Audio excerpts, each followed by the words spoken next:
எல்லாருக்கும் வணக்கம். இன்னைக்கு சீனவரைக்காய் வத்தல், அதாவது கொத்தவரங்காய் வத்தல் எப்படி செய்கிறதுன்னு பார்க்கலாம். இந்த கொத்தவரங்காய் வத்தலுக்கு நம்ம நல்லா ஃப்ரெஷ்ஷான இந்த மாதிரி பிஞ்சா இருக்கிற மாதிரியான கொத்தவரங்காய் எடுத்துக்கோங்க. இந்த சீடெல்லாம் பெருசு பெருசாக வெளியே தெரிகிற மாதிரி இருந்துச்சுன்னா, வத்தல் உங்களுக்கு கடிக்கும்போது கடுக்குப்படும். அதனால் இந்த மாதிரி பிஞ்சான கொத்தவரங்காவை பார்த்து வாங்கிக்கோங்க. கொத்தவரங்காயில் இப்போ நான் பண்ணுறது ரொம்ப சாதாரண சிம்பிளான மெத்தடு.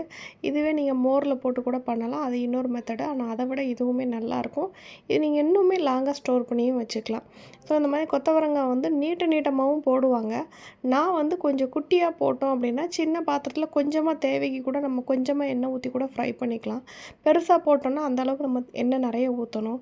அதனால நான் குட்டி குட்டியாக கட் பண்ணிக்கிறேன். உங்களுக்கு வேணும்னா நீங்கள் அந்த தலைப்பகுதியும் வால் பகுதியும் மட்டும் கட் பண்ணிவிட்டு லென்த்தியாகவே நீங்கள் கூட போட்டுக்கலாம். நான் தலைப்பகுதி வால் பகுதி கட் பண்ணிவிட்டு அதையுமே 2ஆக குறுக்க கட் பண்ணி எடுத்துக்கிறேன். இந்த மாதிரி கொத்தவரங்காய் எல்லாமே இந்த மாதிரி ஈக்குவலாக ஒரே அளவில் கட் பண்ணிக்கோங்க. ஒரே அளவில் கட் பண்ணால் பார்க்கவும் அழகாக இருக்கும். அது சீக்கிரமாக ஒன்று போலவே வெந்துடும். அதனால் இந்த மாதிரி கட் பண்ணி எடுத்தாச்சு. அதேமாதிரி நீங்கள் கட் பண்ணுறதுக்கு முன்னாடியே கொத்தவரங்காய் நல்லா கழுவி எடுத்துக்கோங்க. நான் அதை சொல்ல மறந்துட்டேன். ஸோ ஃபஸ்ட்டு கழுவி எடுத்துகிட்டு அதுக்கப்புறம் கட் பண்ணிக்கோங்க. இப்போ கடாயில் கொஞ்சமாக தண்ணி வச்சுருக்கிறேன். தண்ணி நல்லா சூடானதுக்கப்புறமா கொத்தவரங்காய் அதில் போட்டுட்டு இதுக்கு தேவையான அளவு உப்பு, அதாவது ரொம்ப கரிக்கிற அளவுக்கு உப்பு போட வேண்டாம். பட் ஆனால் உப்புன்னு ஒன்று போடணும். உப்பு போடாமல் போட்டோம் அப்படின்னா அந்த டேஸ்ட் நல்லா இருக்காது. ஸோ அதனால் வேக வைக்கிறப்போ அதுக்கு தேவையான அளவு உப்பு நீங்கள் போட்டுக்கோங்க. ரொம்ப கரிக்கிற அளவுக்கு இருக்கணுமா, ஒரு கல் உப்பு கூட இருக்கணுமா அப்படியெல்லாம் இல்லை. இதுக்கு உப்பு ஒரு கல் கம்மியாக இருந்தால் கூட ஓகே தான். அந்த மாதிரி உப்பு போட்டுக்கோங்க. நல்லா இந்த மாதிரி தரன்னு கொதிக்கணும். கொதிக்க வரும்போது நீங்கள் ஒரு தட்டு போட்டு மூடி வச்சிட்டிங்கன்னா கொஞ்சம் சீக்கிரமாக வெந்துடும். ரொம்ப கொலைய வேக வச்சிடாதீங்க. கொலைய வேக வச்சா ஒன்றுமே இல்லாமல் போயிடும். ஸோ லேசாக வெந்த மாதிரி அந்த கலர் சேஞ்ச் ஆகிருக்கும் பாருங்கள். உங்களுக்கு நான் காட்டுறேன் பாருங்கள். கலர் ஓரளவு சேஞ்ச் ஆகி கொஞ்சம் வெந்த மாதிரி ஆயிடுச்சு இல்லையா? இந்த மாதிரி சமயத்தில் நீங்கள் ஸ்டவ் ஆஃப் பண்ணிக்கலாம். பார்த்தீங்கன்னா தெரியும், அரை வெக்காடு மாதிரி கொஞ்சம் அதோட நல்லாவும் வெந்திருக்கணும். குலையக்கூடாது, அவ்வளோதான். இன்னும் கொஞ்சம் நேரமே இது வெந்தால் ஓகேயாக இருக்கும். ஸோ அதனால் இன்னும் கொஞ்சம் நேரம் நான் வேக போட்டுக்கிறேன்.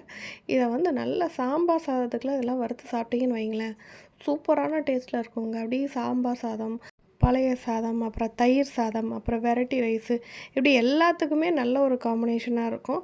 அதேமாதிரி இது பிடிச்சவங்களுக்கு இது எதோடு வச்சு சாப்பிட்டாலுமே பிடிக்குங்க. வெறுமனை கூட நீங்கள் சாப்பிட்லாம். ரொம்பவே நல்லாயிருக்கும்.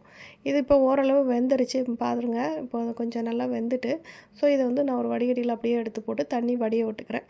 நீங்கள் அப்படியே இதில் ஊற்றி நீங்கள் வடிய விட்டுருங்க. தண்ணி நல்லா வடிஞ்சிட்டு இது கொஞ்சம் நல்லா ஆற வச்சுருங்க. ஆறுனதுக்கப்புறமா ஒரு பிளேட்டில் நல்லா நீங்கள் பரப்பி போடுங்க. நீங்கள் நிறைய அளவு போடுறீங்க அப்படின்னா பெரிய பெரிய கண்ணாடி கவர்கள்லாம் இருக்கும் இல்லையா, அந்த மாதிரி கவரில் நீங்கள் விரித்து கூட நல்லா காய போடலாம். இது 1 நாள் 2 நாள் இல்லைங்க, மினிமம் 3லேருந்து 4 நாள் வரைக்கும் நல்ல வெயிலில் காயணும். நல்ல காய நீங்கள் நைட்டு எடுத்து வச்சுட்டு அப்படியே திருப்பி மறுநாள் அந்த தட்டில் அப்படியே கொண்டு போய் வெயிலில் வச்சு எடுத்துக்கோங்க. அது எந்த அளவுக்கு காஞ்சிருக்கணும் அப்படின்னா, இது நல்லா சுருங்கி அளவு மாறி அது ஒடிக்கிறப்போ கடக்குன்னு அப்படி ஒரியணும். அந்த அளவுக்கு ஒடிகிற அளவுக்கு. இப்போ பாருங்கள், இது 2வது நாள். 2வது நாளுக்கே கொஞ்சம் நல்லா காஞ்சி போய் இருக்குது. 3வது நாளில் எனக்கு இந்த அளவுக்கு நல்லாவே காஞ்சிச்சுங்க. பாருங்கள், இப்போ உடச்சி காட்டுறேன். அப்படி டக்குன்னு உடையுது பார்த்தீங்களா? இந்த அளவுக்கு காஞ்சிருக்கணும். அதுக்கப்புறம் அப்படின்னா தான் கெட்டு போகாது. இப்போ நம்ம வறுத்து சாப்பிட்லாம். எப்படி இருக்குன்னு சொல்கிறேன். இந்த மாதிரி கொஞ்சமான ஆயிலில் கூட நம்ம வறுத்துக்கலாம். அதனால தான் நான் குட்டி குட்டியாக கட் பண்ணி போட்டிருக்கிறேன். நீங்கள் வேணும்னா பெருசாக கூட போட்டுக்கலாம். இந்த மாதிரி வறுத்து சாப்பிட்டிங்கன்னா சூப்பரான கொத்தவரங்காய் வத்தல் ரெடிங்க. இந்த கொத்தவரங்காய் வத்தல் எல்லாத்துக்குமே அருமையான சைட் டிஷ்ஷாக இருக்கும். வெறுமனை கூட சாப்பிட்டு பாருங்கள்.